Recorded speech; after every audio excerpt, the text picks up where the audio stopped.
Hey y'all, welcome to the first episode of Texans Takes with James Roy. I'm James Roy, and today, seeing as how it is Wednesday the 26th of the year of our Lord 2023, and the Texans draft tomorrow with the other 31 teams in the league, I figured we'd talk about the draft, things ranging from what's going to happen at the number 2 pick to a look at the quarterback versus edge situation at that pick, and even going over my ideal positions that I think the Texans should be targeting in the first 4 rounds of the draft. So without further ado, let's get into this edition of Texans Takes.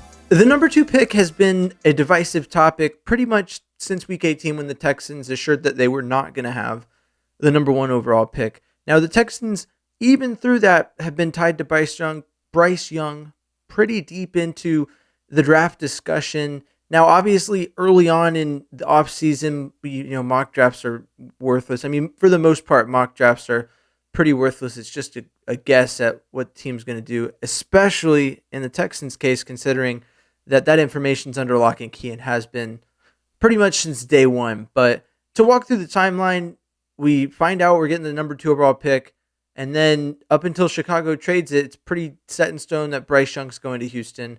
And then they trade the number 1 overall pick to the Carolina Panthers for a haul. The Panthers are rumored to be in on CJ Stroud. Now, you could make some conjecture that was the story that was spun out because where the Panthers were picking, they probably were doing a little less research on Bryce Young and vetting other options, and they felt comfortable with CJ Stroud. As the season's gone on, or as the offseason's gone on, it's kind of shifted in favor of Bryce Young going number 1 overall. And the most recent development has been an increase in the draft odds of Will Levis going number 1 overall, which it was more sourced by a Reddit post is what has been said. I don't personally think that betting odds are a surefire way to know who's going to be picked, although we can look to last year. And you'll see that within 48 hours of the draft, the betting line shifted towards Derek Stingley at the number 3 pick. And who did the Texans end up picking? Derek Stingley. So maybe there's some merit to it, but I'm not fully sold on it just yet, at least. But looking at the number 2 overall pick, the Texans are more in control of this draft than you would think they are for where they're picking. Because we all know that the Panthers are in all likelihood taking a quarterback, and the Texans can't really decide who they're going to pick until after that. Though, if Bryce Young's off the board, it's rumored the Texans will go edge, right? And so I think the whole discourse around 2 has been pretty divisive, a pretty toxic topic in the fan base, and it's created some lines in the sand. And I mean, really the deepest line is, and I don't want to say it's the deepest line, but one of the deeper storylines is the fact that there are some people in the fan base that think that Davis Mills still deserves the start. And so why would we take a quarterback? And so people who are on that train of thought will see that there's rumors that we might not take a quarterback and run with that as, we're running it back with Davis Mills. There's still a lot more to the draft than just the number 2 overall pick. So I personally believe that if we don't go quarterback at 2, we can expect to see one at 12 or 33 or somewhere in the mix that's going to contend for the starting job. I personally don't like taking Will Levis with the number 2 overall pick, but at 12, I think Will Levis has great value.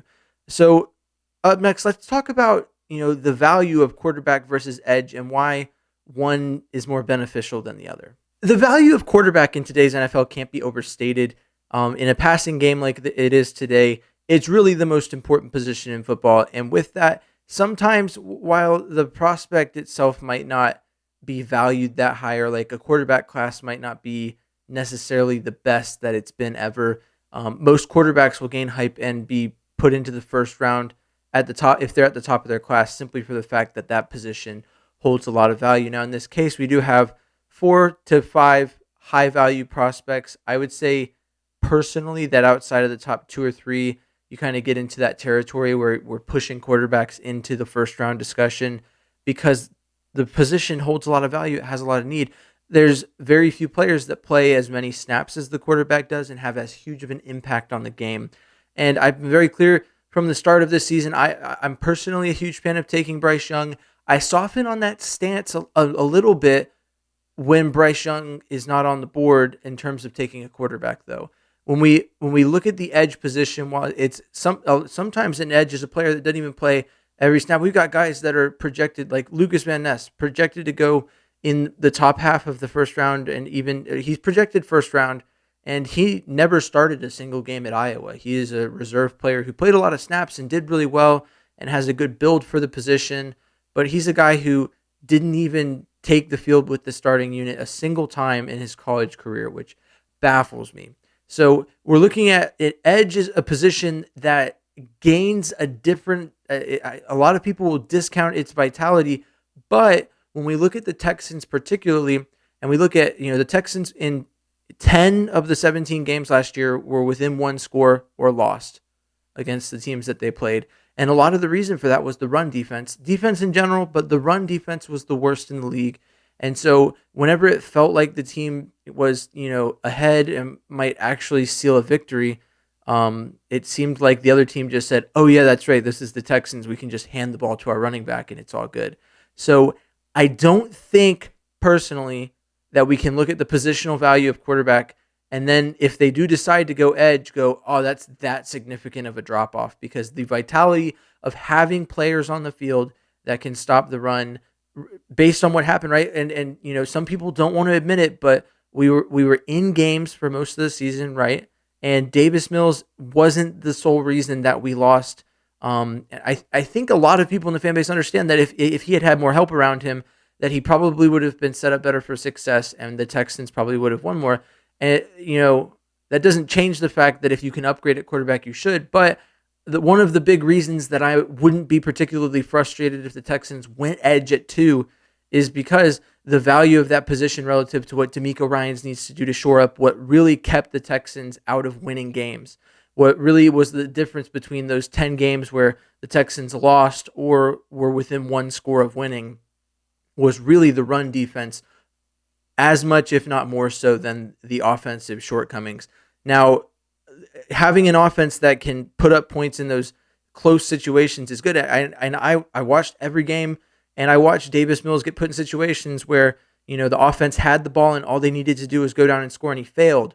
And so there is that piece of the puzzle. But like I said, one of the reasons I'm not going to be frustrated if they take an edge is simply put, that was a huge need on the team, and I'd say that the value of shoring up that position is comparable to getting a quarterback. It's not the same, but I wouldn't be mad about fixing that particular need. Now, there's more to the draft than the first pick. First 2 picks that we have are both first round picks. I would say that where Nick has shown to be, at least gained neutrality in his value as a GM is in his late round picks. I personally am not a GM in the NFL, and I don't feel knowledgeable enough and on the depth of this class to go much further than the 4th round of the draft. So I'm going to look at the first 4 rounds, and I have a more specific mock draft I'm working on to post late Wednesday, early Thursday as my final draft on Twitter. So if you follow me at M1 Texans fan on Twitter, you can get in on that. But for now, I just want to talk about the ideal positions in each round that I think the Texans should be targeting. So let's start with the first round. I have about 3 positions for each round, and in mind, I'll have a few players that I think fit what the Texans should do. In the first round, I think that some combination of quarterback, edge, and wide receiver is acceptable to come away from this draft. I think it's a true win if the Texans can shore up those, because those are truly the 3 biggest needs the Texans have. I would say you could argue that center is a need that comes up close to being in there. When you generalize their needs and you say offensive line, we can look and say that, Kenyon Green fringe gives them 4 players that are good, and center is just 1/5 of that piece of the puzzle. But I would say to say that center is not a huge need for this team is, disregarding a very clear hole in the roster.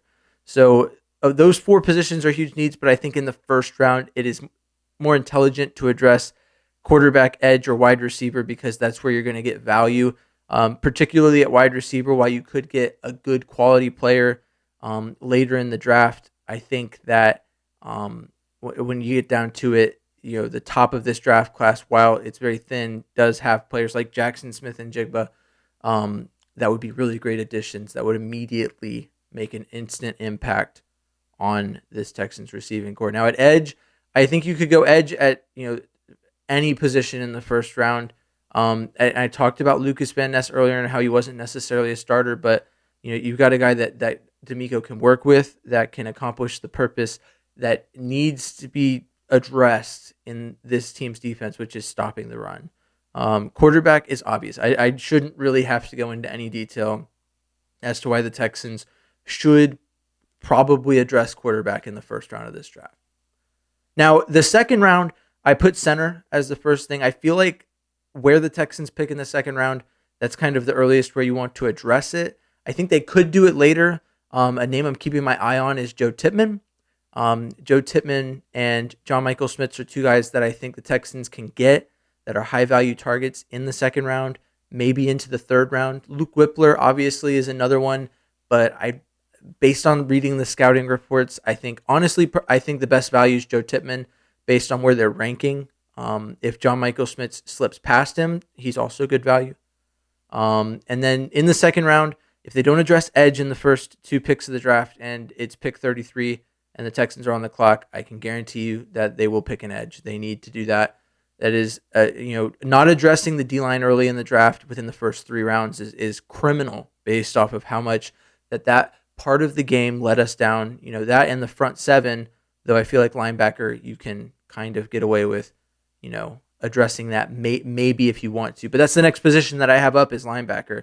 And so if any of these three positions were addressed at the 33rd pick in the draft, or maybe the Texans orchestrated a trade in the early rounds to get more second round picks, these are positions that I think they could address. Linebacker specifically, maybe like a Drew Sanders or a Jack Campbell are guys that I think would really help give D'Amico the guy they need to really make this team thrive. Now in the third round, defensive line is a position, like I said, that needs severely to be addressed. And I think that you get really good value if you can nab Keanu Benton at the 65th pick. Now, if he's not there, then you move into the territory of getting into wide receiver or tight end. I've been pretty vocal about the fact that I think the Texans need to take two wide receivers in this draft, and I think they need a draft for build. So if in the first round you pull Jackson Smith and Jigba, you've got your more slot-oriented speed route guy, and you want to go for size with guys like A.T. Perry. Cedric Tillman could be a second-round pick. That's a wide receiver, could be addressed in the second round. I didn't put it there, but Cedric Tillman's a guy that you could get in the second round. That would be good value. Or you could even stretch as far back as into the fourth round. But depending on what needs you address, this pick could also be Marvin Mims if you haven't addressed the more speedy route runner, or maybe a Tank Dell. Bring the homeboy home. But I think wide receiver, very important need to address. And tight end, even with Dalton Schultz on the roster, we need to get a young tight end in this draft. It's a really deep class. In the third round, I think you could get a guy maybe like Sam Laporta or Tucker Kraft. That would be a high value target that could progress into the tight end of the future for this team. And icing on the cake if you can get Dalton Schultz to stay after this year, but you've got him on a 1 year, $9 million deal. And so, we'll see where that goes. Lastly, for this segment, we'll go with the fourth round. This is an area where I feel like a player like maybe DeMarvion Overshawn from Texas would be a good pick if you haven't addressed linebacker yet. And once again, wide receiver, guys like Xavier Hutchinson, Jonathan Mingo might be available late here. So depending on how you've addressed that position earlier in the draft, you could look to pick up one of your two targets here. And then defensive tackle is another position that could be addressed at this point in the draft. Well, all right, we got it all out. Tomorrow we're going to find out, and pretty much nothing I've said will really affect what the Texans are going to do. And thank God no one knows what the Texans are going to do, because otherwise it'd be no fun, because I wouldn't get to hypothetically talk to y'all about what I think the Texans should do. And that's half the fun for me, honestly. But like I said earlier in the podcast, I'm dropping my final 4-round mock draft on tomorrow, Wednesday, Thursday timeframe before the draft. So stay tuned for that. If you don't follow me on social media, M1 Texans fans, where you can find me at on Twitter, TikTok, Instagram. Link is in the bio for my link in the bio. so that you can get access to all of that information. And thanks for listening. Thanks for hearing me talk about my opinion on this stuff. Looking forward to next week. Obviously, the draft will have concluded, and then we can kind of take a look at what the Texans did and try to make sense of it. Well, until next time, this has been Texans Takes with James Roy. I'm James Roy, and see you next week.